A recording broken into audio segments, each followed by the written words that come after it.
নমস্কার, বিদিশার গল্প পাঠের আসরে সকলকে আর একবার স্বাগত। সমরেশ মজুমদার ভারতীয় বাঙালি ঔপন্যাসিক এবং কথা সাহিত্যিক। তিনি আনন্দ পুরস্কার, সাহিত্য একাডেমি পুরস্কার, তাছাড়া নানা রকম সম্মাননায় ভূষিত হয়েছেন। আজ পড়ব সমরেশ মজুমদারের লেখা একটা ছোট গল্প, প্রেমে ওঠা। প্রেমে পড়লেন পতিতপাবন পাল। সহকর্মীরা ডাকত ট্রিপল পি বলে। সেই ডাকগুলো বছর কয়েক আগে শেষ হয়েছে। এখন 69 কোনো বঙ্গ সন্তান প্রেমে পড়েন কিনা তার জানা নেই। অবশ্য ব্যাপারটা ঠিক প্রেমে পড়া কিনা তাও তার কাছে স্পষ্ট নয়। পার্কে ইদানিং এক ভদ্রলোকের সঙ্গে দেখা হয় বিকেলে গেলে। ও পাড়ার জটাবাবু, পুরো নাম জটিলেশ্বর কাঞ্জিলাল। 81 বছর বয়স, জানেন না এমন কোনো বিষয় পৃথিবীতে নেই। পতিতপাবনের মনে হলো এ ব্যাপারে জটাবাবু তাকে জ্ঞানী করতে পারেন। বাস্তবে বাংলা উপন্যাসকে 69 বছরে প্রেমে পড়েছেন কিনা জানা দরকার। তিনি আজ পর্যন্ত মেরে কেটে গোটা 20 উপন্যাস পাঠ করেছেন। বাংলা সাহিত্যে নিশ্চয়ই 20,000 উপন্যাস আছে। বাকিগুলো খুঁটিয়ে পড়া এ জীবনে আর সম্ভব নয়। বিকেল 5টায় জটাবাবু একাই পার্কের ঈশান কোণের বেঞ্চিতে বসেছিলেন। সুযোগ পেয়ে প্রসঙ্গটা তুললেন পতিতপাবন বাবু। চোখ বন্ধ করলেন জটাবাবু। প্রথমেই আপত্তি জানাচ্ছি। জটাবাবু বললেন, আপনি বলবেন প্রেমে পড়ার কথা। হোয়াই নট প্রেমে ওঠা? বাঙালির একটা টেন্ডেন্সি আছে পতনের দিকে। প্রেমে পড়া, সিনেমায় নামা, অলওয়েজ নিম্নমুখী। কথাটা হবে প্রেমে ওঠা।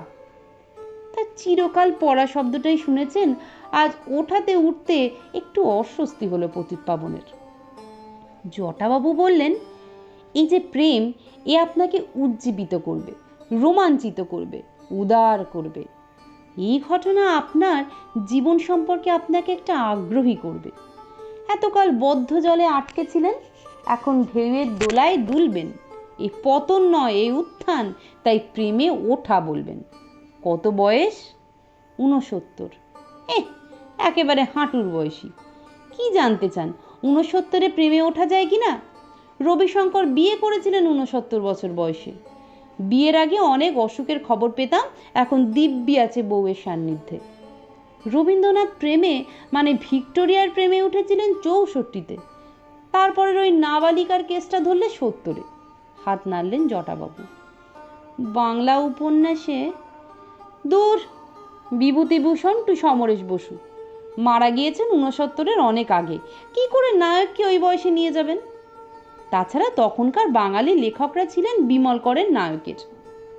কফ, কাশি, মাফলার, হাঁপানি, অজীর্ণ রোগ আর বাঁদুরে টুপি। ওদের যৌবন 30-এই শেষ হয়ে যেত। এই যে রবীন্দ্রনাথ, নষ্টনীড়ের নায়ককে ভূপতি না অমল? ওর ইচ্ছা ছিল ভূপতিকে নায়ক বানানোর, কিন্তু যেহেতু তার বয়স 30 পেরিয়েছে, তাই অমল ক্রিম খেয়ে গেল। বিদেশে যান, 80-85তেও লেখক অভিনেতারা প্রেমে উঠছেন, বিয়ে করছেন। একই পৃথিবীর মানুষ তো আপনি, তাই না? জটাবাবু পতিতপাবনকে উৎসাহিত করলেন। পতিতপাবন পাল এখনো পর্যন্ত বিয়ে থা করেননি। বাড়িতে একজনই আছেন যার শাসন এখনো মান্য করতে হয় তাকে। তিনি তার গর্ভধারিণী। 16 বিয়ে হয়েছিল, 17-তে তাকে জন্ম দিয়েছেন। 36 বছরে বিধবা হন। এখন এই 86-তেও কোনো হেলদোল নেই। বাড়ির বাইরে যান না বটে, কিন্তু বাড়ির সব কাজ তার নির্দেশেই কাজের লোক করে। মাঝে মাঝে রান্নাঘরেও ঢোকেন। 50 বছরের বৈধব্য জীবন সত্ত্বেও দীক্ষা নেননি। বাড়িতে ঠাকুরঘর তৈরি করেননি। এককালের বড় চাকুরে পতিতপাবন নির্জীব হয়ে পড়েন জননীর সামনে গেলে। তাই এই মহিলাকে প্রেমে ওঠার কথা না নিবেদন করলে তার প্রেম পূর্ণতা পাবে না। কিন্তু এই কর্মটি করার হিম্মত পতিতপাবনের নেই। বাড়ি ফিরে শুনলেন সন্ধ্যা মুখার্জির গান বাজছে মিউজিক সিস্টেমে। এই সাগর বেলায় ঝিনুক খোঁজার ছলে। প্রত্যেক সন্ধ্যে এক একজন পুরনো শিল্পীর গান 1 ঘন্টা শোনেন জননী। 7 দিনে 7 জন, আবার রিপিট হয়। এই সময় উনি কথা খরচ করেন না। ইজি চেয়ারে শুয়ে থাকেন চোখ বন্ধ করে। পর্দার ফাঁক দিয়ে আজও একই দৃশ্য দেখলেন পতিতপাবন। হচ্ছে তো প্রেমের গান, অথচ প্রেমে ওঠার কথা ওকে বলতে পারছেন না। 1 ঘন্টার গান শোনা শেষ হলে ডাক এলো, পতিত ফিরেছিস? পতিতপাবন ঘরে ঢুকে বললেন, হ্যাঁ মা। তুই নাকি সকালে হেঁটে এসে বাড়ির চা খাস না? ধক করল বুকটা। না মানে খেতে ভালো লাগে না। লক্ষণ ভালো নয়। খাবারে অরুচি হলেই বুঝবি শরীর খারাপ হতে যাচ্ছে। তার চেয়ে সকালে না হেঁটে বিকেলে আরেকটু আগে বেরিয়ে হেঁটে নিস। জননী রায় দিলেন, না না, সকালে হাঁটলেই শরীরের উপকার হয়, এ নিয়ে তুমি কিছু ভেবো না। পতিতপাবন পালিয়ে বাঁচলেন। ভোর 5টায় তৈরি হয়ে নিলেন। বাইরের দরজা খুলে বাইরের থেকে বন্ধ করে দিলে আপনা থেকেই সেটা হেঁটে যায়। কিন্তু এই সময় জননী উঠবেনি। হাঁটতে যাচ্ছিস? হ্যাঁ। তুই ফিরলে তবে চা খাবো। আচ্ছা। জননী দরজা বন্ধ করলেন। বাড়ি থেকে পার্ক মিনিট 15 হাঁটা পথ। সাদা কেট, সাদা ফুল প্যান্ট, সাদা জামা পরে 69 বেশ জোরেই হেঁটে এলেন পতিতপাবন। পার্কে ঢুকে এদিক ওদিক তাকিয়ে দেখলেন প্রচুর লোক হাঁটা শুরু করেছে। মাঝখানের মাঠে ছেলেরা ক্রিকেট খেলছে। মাঠের ধার দিয়ে ডিমের মতো রাস্তা। হাঁটতে শুরু করলেন পতিতপাবন, আজ উল্টো দিক দিয়ে। আধা আধি যেতেই যেখানে বড় বড় দেবদারু গাছগুলো দাঁড়িয়ে, গলা কানে এলো, এই যে আমি এখানে। তাকালেন, যাজ্ঞসেনী বসে আছেন বেঞ্চিতে।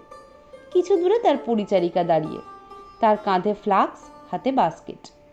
গুড মর্নিং, কাছে গিয়ে বললেন পতিতপাবন। মর্নিং। বেলা, সাহেবকে চা দে। পতিতপাবন আপত্তি করলেন, সে কি, আমি মকাই বাড়ির চা নিয়ে এসেছি, লিকার, 1 চামচ মধু দিয়ে তৈরি, না খেলে খুব দুঃখ পাবো। ঠোঁট ফোলালেন যাজ্ঞসেনী। মকাই বাড়ি, বিড়বিড় করলেন পতিতপাবন। হ্যাঁ দে বেলা।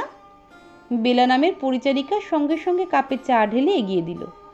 আপনি? এখন না, এর পরের বার। চিকেন স্যান্ডউইচ আছে আজ।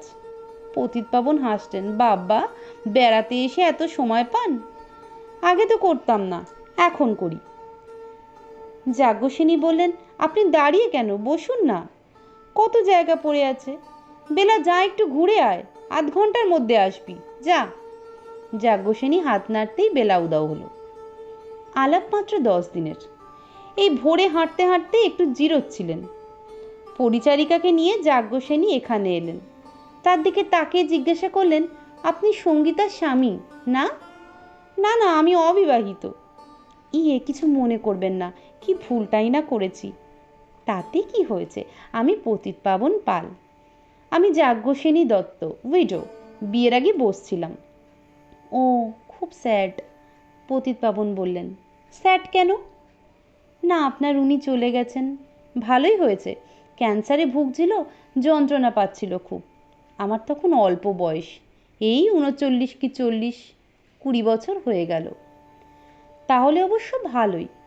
চা খাবেন? চা। বেলা, সাহেবকে চা দে।